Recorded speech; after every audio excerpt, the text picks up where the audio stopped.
Célie, Oui. pour toi, qu'est-ce que c'est qu'être femme? Être femme, pour moi, c'est se sentir bien dans son corps, se sentir soi. Et je dirais avoir confiance en soi-même, peu importe ce qu'on est, comment on réagit. C'est pas mal compliqué du coup de se sentir femme parce que c'est difficile la confiance en soi. Donc c'est un peu des hauts et des bas. Mais c'est vrai que quand on a bien confiance en nous, on se sent vraiment plein de pouvoir. Et au top de sa féminité, on a l'impression que personne ne peut nous résister et c'est génial. Comment s'exprime ta féminité?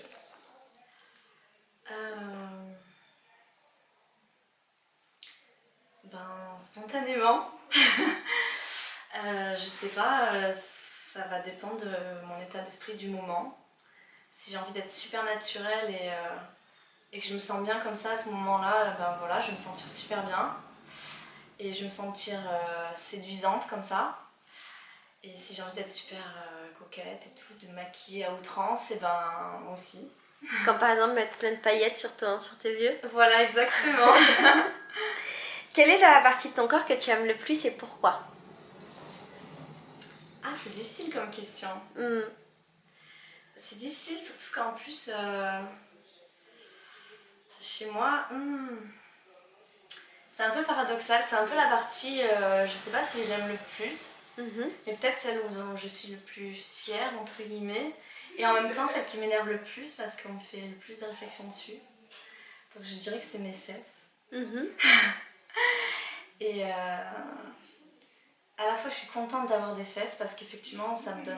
Je suis petite, je suis fine, donc ça me donne des formes et je me sens femme comme ça. Et en même temps, souvent quand on me rencontre, ouais, les hommes comme les femmes en fait, ça va être la première réflexion qu'ils vont se permettre de me faire. Et à chaque fois, ça biaise un peu la relation que j'ai avec les autres. Enfin, je sais pas si biaiser c'est le bon terme, mais du coup, à la fois ça m'énerve parce que j'ai l'impression d'être réduite à ça.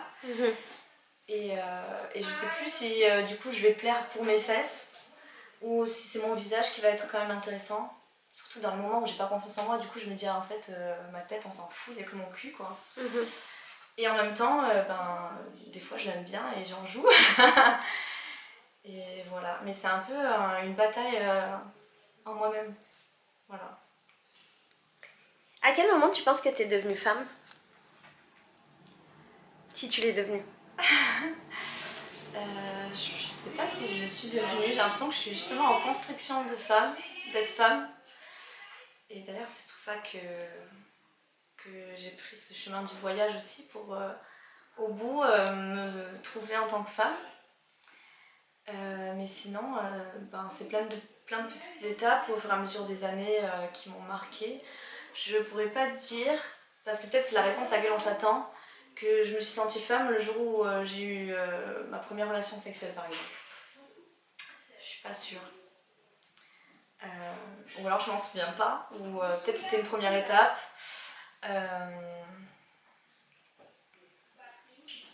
Faudrait que je réfléchisse longtemps. Ouais, non, je sais pas. C'est un peu tous les jours. Un peu tous les jours où je me sens plus moi-même et j'assume plus d'être moi-même. Voilà. Tes premières règles, c'était comment? Alors, mes premières règles, j'étais perdue dans la forêt, dans mon chalet que j'ai familial. C'était à 5h du matin. Je me lève et là, du coup, première règle. Et rien sous la main, donc ma mère m'a sorti une couche qui datait genre il y a 10 ans. Et c'était horrible. J'ai l'impression d'être du coup dans une vraie couche, elle était hyper épaisse, c'était atroce. Je me suis dit, première et dernière fois que je porte une serviette, c'est mort. Donc par exemple, je suis directement passée au tampon et je sais que c'est une étape que beaucoup de filles ont eu du mal à passer. Et du coup, j'étais jeune, je devais avoir, je sais pas, c'était en 2015, je sais pas, je devais avoir 13 ans. Et je me rappelle que j'ai dit à ma mère, putain, mais je dois vivre ça toute ma vie, c'est horrible. Et j'ai eu une sorte d'énervement contre la fatalité comme ça, et je me suis dit, putain, être femme, c'est de la merde en fait. Et c'est vrai que ça c'est souvent revenu comme réflexion. Et j'ai un peu une colère envers le monde, envers Dieu s'il y en a un, d'avoir mis toutes ces galères pour les femmes. Parce qu'il y a les règles, du coup c'est hyper douloureux. Enfin, il y a l'enfantement, après il y a la ménopause, enfin il y a plein de choses quoi. Et alors du coup, est-ce que t'aurais aimé être un homme? À ce moment-là, je me suis dit putain, j'aimerais bien être un homme. Et après, je me suis dit, ouais, mais non, en fait, leur vie à eux, elle est trop facile. Et après, je me rappelle avoir ressenti plus tard de la gratitude d'avoir autant de souffrance, on va dire, qu'on ne peut pas choisir, quoi. Parce que je me sens plus forte que les hommes. Quand est-ce que c'est la première fois que tu t'es sentie justement super puissante en tant que femme? Je sais pas. La première fois, c'est dur. Je dirais quand... C'est con un peu ce que je veux dire. Mais je dirais quand j'ai rencontré mon ex-copain, que je l'ai vu et que je me suis dit, oh putain, lui, je l'aurai. Parce qu'il peut pas m'échapper. Et effectivement, j'ai réussi à l'avoir, bon, parce que enfin, de son côté, à lui aussi, ça matchait. Mais c'est vrai que je me suis sentie super puissante parce qu'à ce moment-là, j'ai déployé toute ma confiance en moi, toute mon assurance, et que ça a marché. Je me suis dit, waouh, putain, c'est un sacré pouvoir. C'est quand la dernière fois qu'on t'a dit que tu pouvais pas faire un truc parce que c'était un truc de mec? La dernière fois qu'on me l'a dit, ah bah, par exemple, avant de commencer mon voyage, certainement, on a certainement dû me dire ouais, mais ça le fais pas parce que t'es pas un homme et que c'est dangereux. Par exemple, le stop. Bon, j'ai toujours pas fait, hein, mais je me dis que j'y viendrai. Et ouais, rien que le fait de voyager seule. Mais après, j'ai été élevée dans une famille où en fait on n'a jamais eu ce genre de réflexion. Et ma mère m'a toujours fait comprendre que je pouvais tout faire. Je sais pas si elle me l'a vraiment dit explicitement ou elle me l'a juste fait sentir. Et du coup, quand j'avais ces réflexions de l'extérieur, de la part des autres, et ben à chaque fois je me disais ah ouais, ben tu sais quoi, je vais le faire juste pour que tu fermes ta gueule. Et à chaque fois je l'ai fait. Et du coup, ben, je trouve ça trop cool. C'est quoi ton rapport au maquillage? Mon rapport au maquillage, ben c'est peut-être au collège, j'avais très hâte de pouvoir me maquiller pour me sentir femme. Et à ce moment-là, j'avais une grande sœur, donc à 4 ans de plus que moi. Et quand moi j'étais au collège, elle était peut-être un peu plus, elle était plus grande, elle était au lycée, donc elle avait pas de temps pour moi. Et moi j'avais attendu ce moment pour qu'elle me transmette et tout, son maquillage, machin, comment faire, comment être super belle parce que je l'idéalisais. Et en fait, elle m'a dit ah non mais j'ai pas le temps, démerde-toi. Bon, je grossis, je simplifie parce que si elle regarde cette vidéo, elle va m'en vouloir. Et du coup, je me suis mis à regarder YouTube par rapport à ça. Au tout début de YouTube où il y avait du coup les premiers tutos maquillage. Et je suis devenue assez forte. Et au collège et au lycée, je me maquillais tous les jours. Je ne peux pas sortir sans être maquillée.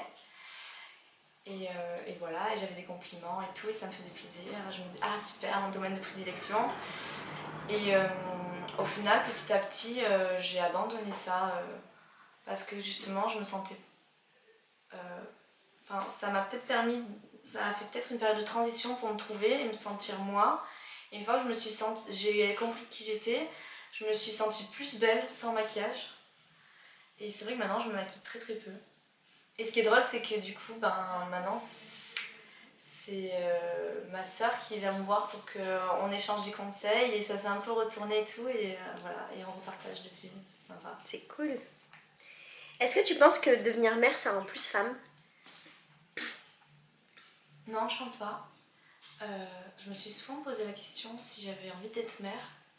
Et si quand je serais mère, comment je me sentirais.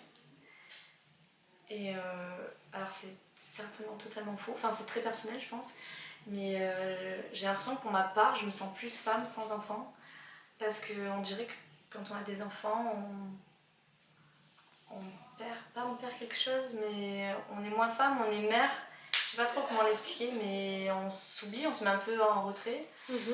En tout cas c'est ce que j'ai souvent entendu dire de la part des mères, hein, qu'elles s'écoutaient plus, elles prenaient plus trop de temps pour elles-mêmes.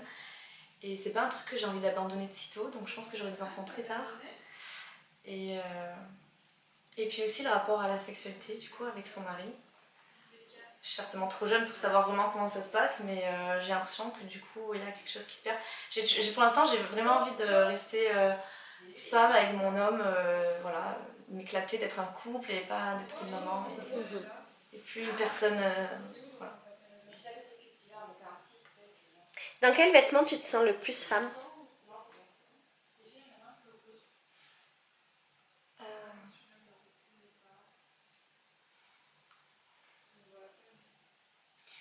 En fait, c'est un peu comme ce que je disais avant, c'est pas par rapport à ce que je mets sur moi. Des fois, je me sens super femme, super confiante avec un sweat et des baskets. Et je me sens séduisante, du coup, je sais que je suis séduisante. Mais après, c'est sûr que quand je suis en talons et en robe moulante, je me sens très très femme.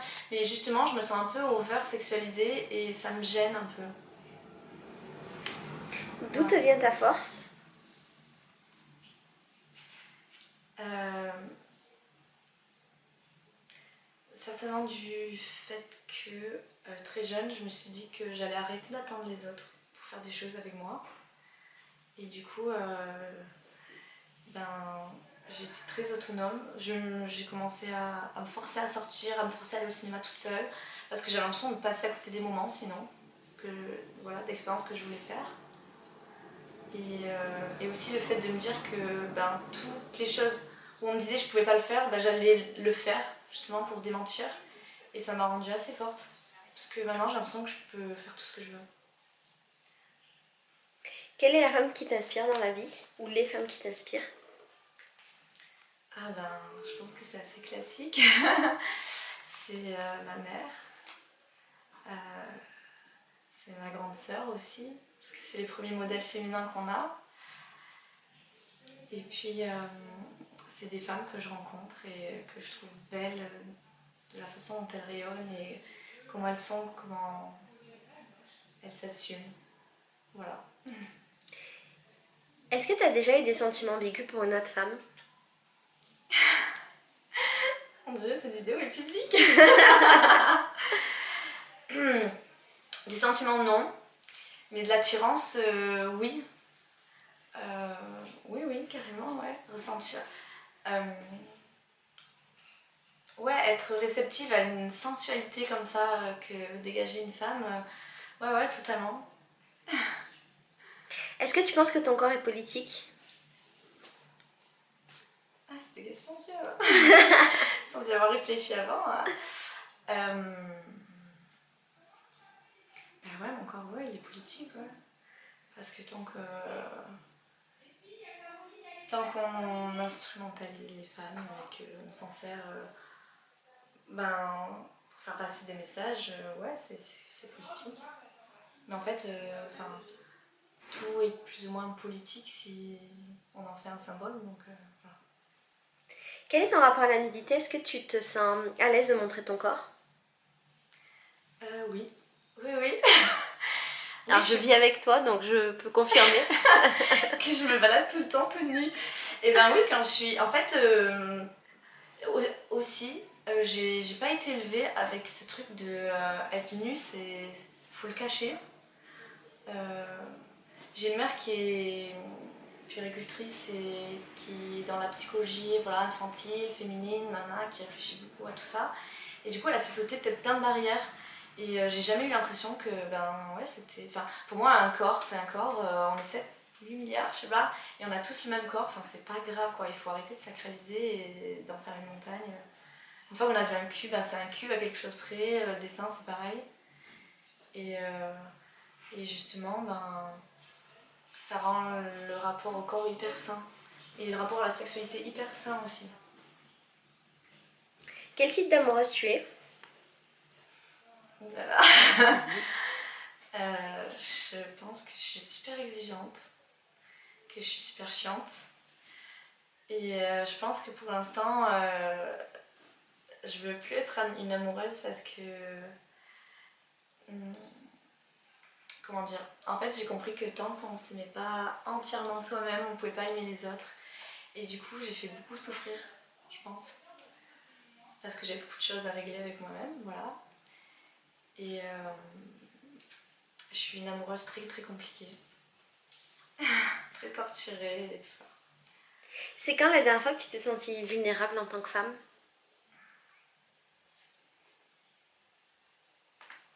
Il n'y a pas si longtemps, quand je suis arrivée là au Brésil, de ne plus avoir de repères, de ne plus avoir mes marques du coup qui me permettaient de me sentir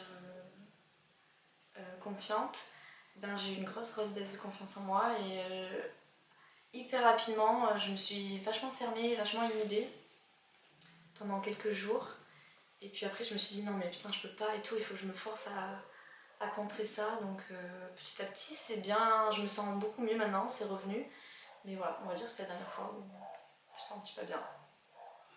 Est-ce que tu voudrais être mère? Du coup... Tu as répondu tout à l'heure, oui. Oui, non, je pense que je voudrais être mère. Mais tard. En fait, je veux vraiment avoir vécu ma vie de femme avant d'être mère. Et pouvoir vraiment me donner du coup à mes enfants sans faire des enfants égoïstement en fait. Sans que ce soit pour combler un vide, un manque ou quoi que ce soit. Est-ce que tu penses que tu es féministe? Ouais. Ouais. Bah oui, parce que du coup, toutes les filles qui me disent je peux pas et tout parce que je suis comme ci, je suis comme ça, non mais je peux pas parce que je suis pas née comme un homme, ça m'énerve et ça me fait bondir et j'ai envie d'aider les femmes et tout. Et des fois, j'ai envie de me battre avec elles et je suis féministe aussi. Je sais pas si c'est une bonne manière, mais depuis quelques années, c'est vraiment pas une bonne manière. Donc du coup, j'ai un peu eu la haine des hommes parce que il y a plein de trucs qui m'énervent, qui me déçoivent et j'ai l'impression que ça revient tout le temps et que nous on apprend, nous on essaie de se tirer vers le haut et eux pas du tout, ils sont sur leurs acquis et ils sont bien en place, tranquilles, ils se posent pas de questions et du coup j'ai un peu eu ce truc de putain mais on est des femmes, merde et tout, faut qu'on les bouge, on n'a pas besoin des hommes, faut qu'on fasse notre vie, machin, on est trop fortes. Mais après, je sais que la haine des hommes c'est pas du féminisme, donc ça rentre pas trop dans la question, mais voilà. Et alors pour terminer, j'aimerais te reposer la première question. Qu'est-ce que c'est pour toi qu'être une femme? Se sentir belle, se sentir intelligente surtout, parce que ça se résume pas qu'à la beauté. C'est plus que se sentir, c'est se savoir intelligente, se savoir intéressante, forte, combative, voilà, savoir qu'on peut faire tout ce qu'on veut en fait. Merci. Faut juste le vouloir. Merci beaucoup. De rien. Merci à toi. Ça a été difficile? Ouais, c'est un petit peu difficile parce que du coup c'est des questions, voilà, on n'a pas forcément réfléchi. C'est ça qui est bien. Ouais, c'est clair. Merci Céline. De rien.